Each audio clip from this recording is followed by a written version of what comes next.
they would be able to get electronically in their language, whereas now we don't get flyers like that. We get them in English most of the time, and then some of them may have a little bit of Spanish. So some of the parents, don't read them properly.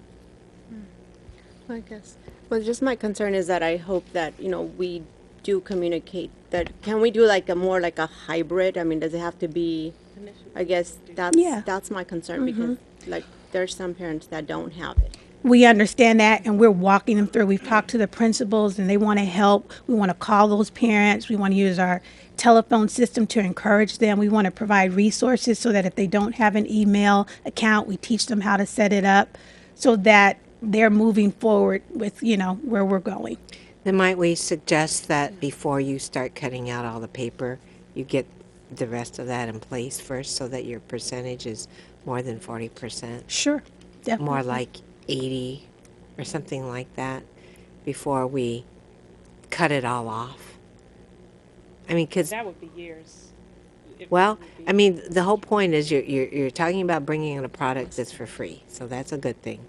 But you're also talking about cutting off all information to certain families who don't have email access. One of the reasons why we're bringing it forward now is because if we're able to enter into the contract before June 30th, we will not have to pay the fee per school.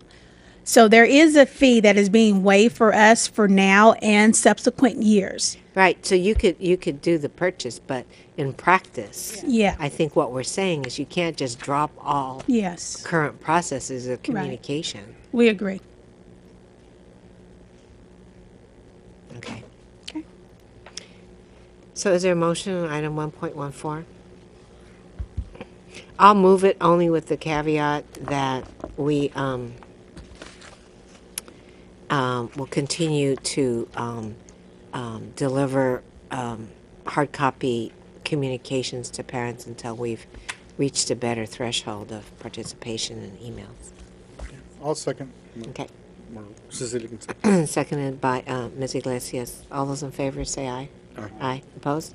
Passes 5-0. So we Rocketing through this. we're rocketing through. We did have some retirements quickly.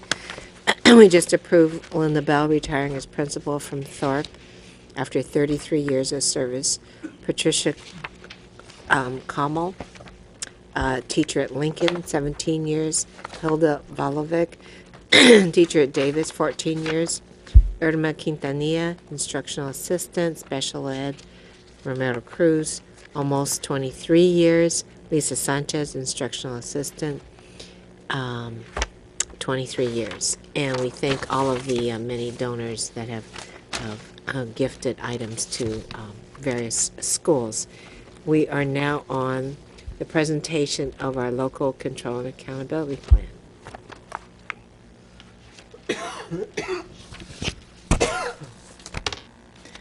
Good evening, Madam Chairman, Mr. Vice Chair, and members of the board, superintendent, community, staff. This is a very brief presentation, kind of a takeoff from where we left off on May 27th. So on the 27th, we had a product before you that contained feedback from the community, from an extensive view of what we gathered from the community, and the board did a lot of heavy lifting in terms of the metrics and whether they were the right metrics and what the metrics were, and how they were going to reflect student outcomes. And so from there, we've talked to the DAC, DLAC committees a couple of times, and we're going back to talk to them next Monday to make sure that there's a clear understanding of what is in the plan and what the intention of the plan is. As well as the OCDE has given us some feedback and conversation about how they view the plan, which has been very positive at this point. So tonight is the public hearing, and this is also an update for you because we've not talked about funding and how those actions and services tie into those metrics as of yet. So on goal 1, the overall budget is broken out based on the goals of the LCAP. So there's goal 1, 2, and 3, and we've summarized those goals because those aren't the goal statements that you would see on the actual LCAP. But for presentation purposes, goal 1 has to do with student learning outcomes. So as the budget breaks out into its totality, 59.6 million of those dollars, of the 626 million that's contained in the overall budget, is geared toward goal 1. And that's our total budget. That's not new LCAP dollars. That's the total budget. So everything in the budget is geared toward that. And you can see some of those things are supplemental in services, or they are core for all students. Basically, what we want to emphasize is that the outcomes that the community indicated that they wanted to see are reflected in the metrics that are in the plan, and now these increased services and actions are what we're talking about tonight. So in goal 1, the additional actions and services are before you. And I know that the print is very small, but if you can see the highlighted areas, it really indicates what the sub-goals within goal 1 contain. So we talk about technology-based resources, we talked about growth assessments, as well as emphasizing partnerships within our schools with higher education organizations.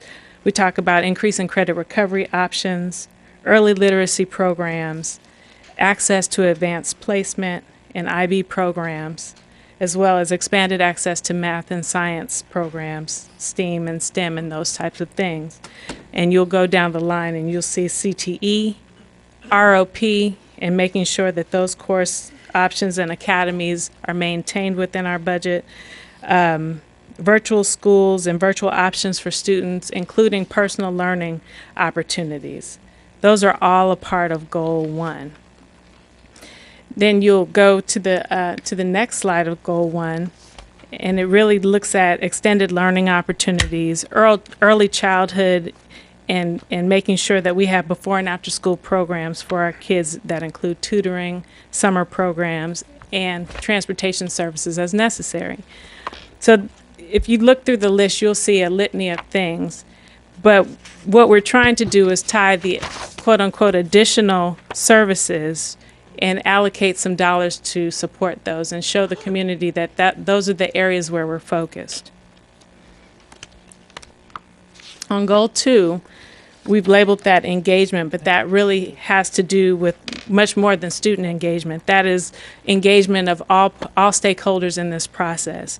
So when we talk about having highly qualified teachers, talk about increasing resources to schools, as well as extracurricular programs and instructional materials.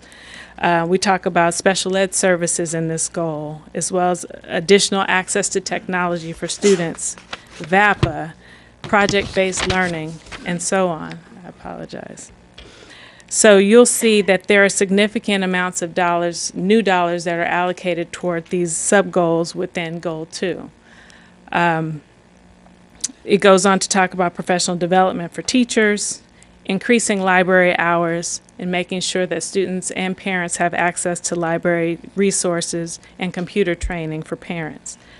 Enrichment programs, and additional partnerships for student success that will increase internet access for our communities, as well as our students and parents. Translation services to make sure that we are engaging parents in a very authentic way and not having transcribed every single document and every single letter that we send. And foster youth, we always want to make sure that we have resources set aside to address any needs that we have determined. Sometimes those students are already being served in other programs, but in the event that they aren't, we want to make sure that there are resources. Do we know what percentage of our students are in the foster system? I've never heard that statistic for us.